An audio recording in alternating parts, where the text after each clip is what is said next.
Mission चढ़ती कला। और मैं भारत के हर नागरिक को, उद्योगपति को, चैरिटेबल ट्रस्टों को, कलाकारों को, पूरी दुनिया में बसते पंजाबियों को, बहन भाइयों को दिल से अपील करता हूँ, आओ पंजाब को दोबारा अपने पाँव पे खड़े करने का टाइम आ गया है। पुनर्वास में और रिस्ट्रक्चर में पंजाब का साथ दीजिए। मैं वचन देता हूँ, जो भी आप मेहनत की कमाई से 1 रुपया भी अगर निकालोगे तो 1.25 रुपया बना के हम पारदर्शिता और ईमानदारी से इस्तेमाल करेंगे। और जानकारी चाहिए तो rangla.punjab.gov.in ये वेबसाइट पे जा सकते हैं, सब कुछ डिटेल मिल जाएगा। आओ मिलकर हाथ से हाथ जोड़ के एक ऐसा पुण्य उसमें योगदान डालें और बता दें दुनिया को कि पंजाब किसी भी संकट के सामने हारता नहीं है। अगर ये वाला दांव सटीक पड़ जाता तो यकीन मानकर चलिए इजराइल और मजबूत हो जाता, अमेरिका का दबदबा हो जाता। इजराइल की वो हरकत जो उसने कतर में की, उस पर कुछ नहीं होता, बल्कि उल्टा मिडिल ईस्ट के कई देश टूट जाते। ये बात मैं क्यों कह रहा हूं, आज मैं आपको खबर में दिखाने जा रहा हूं। ऐसा क्या हुआ कि अब सारा खेल अमेरिका का और ध्यान अफगानिस्तान पर जाकर टिक गया है। कि अफगानिस्तान में तालिबान और अमेरिका के बीच बड़ा जबरदस्त संघर्ष होने जा रहा है। क्या इस संघर्ष के बीच कोई नहीं आएगा? नहीं, ऐसा नहीं है। आपको पता ही होगा, जिस एयरबेस बगराम एयरबेस को लेकर लगातार अमेरिका यानी डोनाल्ड ट्रंप धमकी दे रहे हैं तालिबान को, और तालिबान ने ऐलान कर दिया कि अगर एक बारूद की कण भी अफगानिस्तान में अमेरिका की तरफ से गिरी तो 20 साल और आगे तक युद्ध लड़ने के लिए हम तैयार हैं। क्या चाहते हो? आओ बैठकर बात करते हैं, देखते हैं क्या कर लोगे। इन सब के बीच रूस की एंट्री जैसे हुई, अमेरिका बैकफुट पर नजर आ रहा है।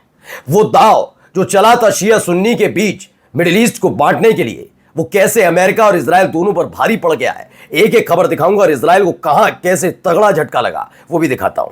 नमस्कार, मैं हूं प्राज्वल गौतम और आज आपको दिखाने जा रहा हूं अफगानिस्तान से लेकर कतर, कतर से लेकर सऊदी अरब, पाकिस्तान, पाकिस्तान से लेकर ईरान और यमन तक कैसे इजराइल तो फंसा फंसा, अमेरिका ने भी अपनी गर्दन फंसा ली है, वो दिखाऊंगा। पहले देखिए खबर क्या आई। आरकेएम की खबर है, अमेरिका कभी भी अफगानिस्तान पर बम दाग सकता है। अगर अमेरिका के कहने पर तालिबान ने उसे बगराम एयरबेस वापस नहीं लौटाया। वापस का मतलब क्या होता है? पहले तो उसका मतलब मेरी समझ में नहीं आया। मेरे देश के अंदर बनी हुई एक जगह हम भी ब्रिटेन के उपनिवेश रहे, अब ब्रिटेन ही आकर दावा करे कि हमने तो उस समय जब हम उनके उपनिवेश थे तो हमारे यहाँ ये बनवाया वो बनाया, तो क्या उनका हो जाएगा? नहीं ना। ऐसे ही अफगानिस्तान का इस्तेमाल सिर्फ अमेरिका ने किया, हर कोई जानता है। अमेरिका ने अफगानिस्तान को सजाया संवारा नहीं, कभी उसे बर्बाद किया। सिर्फ अपन उसकी बर्बादी के एवज में बगराम एयरबेस पर अपनी गतिविधियों को जारी रखा। कहा क्या? Taliban plan to hand over the Bagram airbase to China to defend itself from US. जबकि अमेरिका का दावा है कि वो बगराम एयरबेस इसलिए वापस ले रहा है क्योंकि वो उसने बनवाया था। इस पर रूस की एंट्री होती है। पहले तो तालिबान ने कह दिया कि मैं तैयार हूं, 20 साल तक युद्ध लड़ने के लिए हम तैयार है। बताओ, आ रहे हो? आ जाओ, और हमें कोई फर्क नहीं है। हम वही हथियार दागेंगे तुम्हारे ऊपर जो तुम हम पर दागोगे, क्योंकि तुम तो अपने अमेरिका वाले छोड़कर ही गए थे ना 2021 में। अपने तमाम साजो सामान सब तुम ही छोड़कर गए थे, पड़ा हुआ है हमारे पास, अभी भी हम दाग देंगे। बताओ तो कब कब दागे? ये हालात पैदा कर दिए। तालिबान ने सीधे सीधे कह दिया कि हमारे पास तुम्हारे ही हथियार है, तुम पर दाग देंगे। इन सब में रूस की एंट्री कहां से हुई? तो सुनिए, डोनाल्ड ट्रंप का यह ट्वीट था जिसमें वो बार बार दावा कर रहे हैं कि बगराम एयरबेस अमेरिका ने बनाया और वो इसी एवज में अपना वापस चाहता है, क्योंकि बगराम एयरबेस को तालिबान चीन को चलाने के लिए दे रहा है, संचालित करने के लिए। इस बीच में रूस की तरफ से दावा, who built Bagram airbase? Soviet union. ये कह दिया है कि अपने राष्ट्रपति से, अमेरिका से कहा कि अपने राष्ट्रपति डोनाल्ड ट्रंप से कहो कि थोड़ा इतिहास पढ़ें। ये यूएसएसआर यानी कि सोवियत संघ ने बनवाया था, यह अमेरिका ने नहीं बनवाया था। ये फिजूल की बातें और ख्याली पला बांटकर इतिहास पलटने की कोशिश मत करो, पढ़ा करो।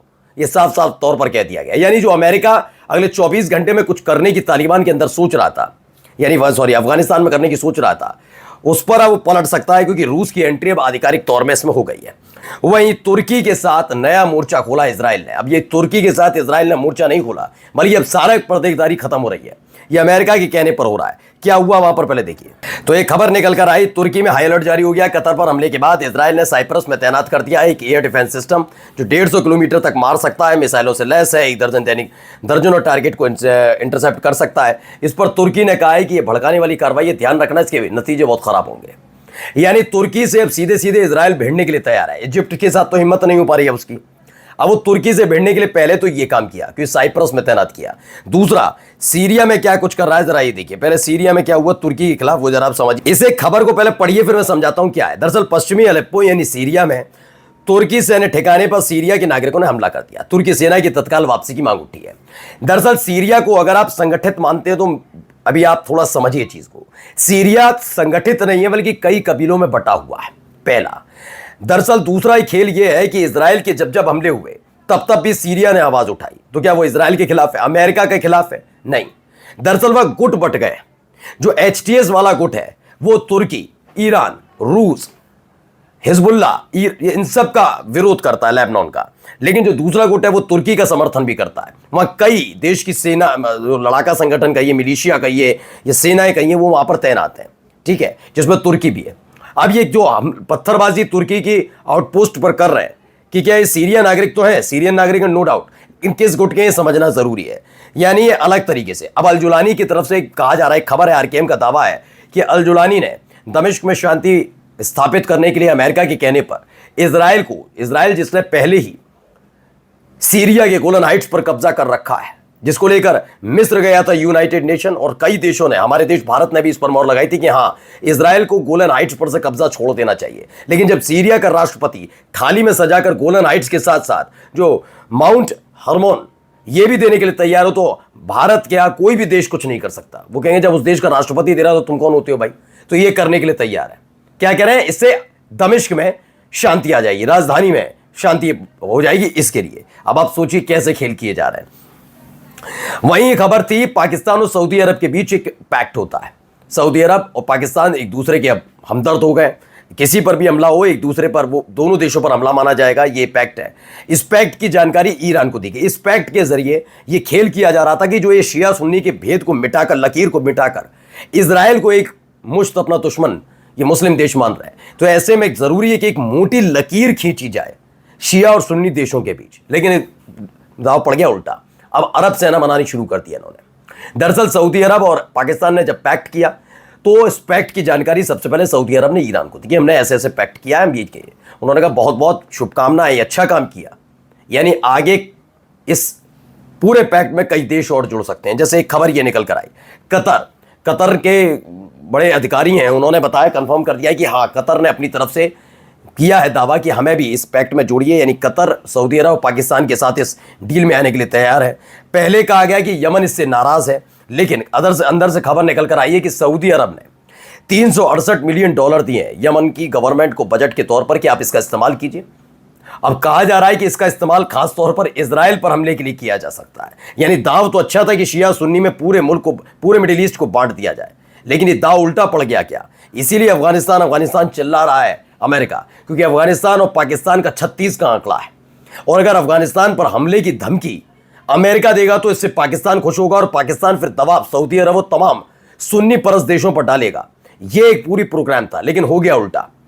अरब सेना उधर बनने लग गई, इधर अफगानिस्तान ने मोर्चा खोल दिया। और अब तक अफगानिस्तान के जो बगराम एयरबेस को लेकर अमेरिका अपनी तरफ टिप्पणी कर रहा है, अमेरिका ने टिप्पणी नहीं की। हाँ, हिजबुल्ला की तरफ से टिप्पणी जरूर आई, जिसने कहा कि आप ही थे जिन्होंने फिलिस्तीन को मान्यता दिलाने के लिए यूएन में प्रस्ताव रखा। अब हम चाहते हैं कि जब गजा पर हमला हुआ तो तमाम मुस्लिम परस्त देश शांत थे। हम चाहते हैं इसीलिए हिजबुल्ला, हमास और हूती लड़ाकों को एक ग्रेट आर्म रेसिस्टेंस यानी कि एक महान और प्रभुत्वशाली लड़ाका संगठन घोषित किया जाए, जिसने गजा के लिए, जिसने फिलिस्तीन की लड़ाई लड़ी। और जाते जाते देखिए खबर बहुत महत्वपूर्ण, मंडे को सऊदी अरब को मान्यता मिलने जा रही है। फ्रांस दे रहा है मान्यता, देश की मान्यता देने जा रहा है, जिसका जिक्र खुद इमैनुअल मैक्रों ने किया। तो वहीं देखिए एक और खबर जो अमेरिका के लिए वाकई चौंका देने वाली है। जरा ये खबर, तो ये खबर निकल कर आई कैसे रूस ने अपनी क्रूज मिसाइल को यूक्रेन पर दागा है, जबकि अमेरिका में पैट्रियट एयर डिफेंस सिस्टम लगा हुआ है। उसके बावजूद एयर डिफेंस सिस्टम इस मिसाइल को रोक पाने में नाकाम रहा। यानी अमेरिका की एक और बेइज्जती। नमस्कार।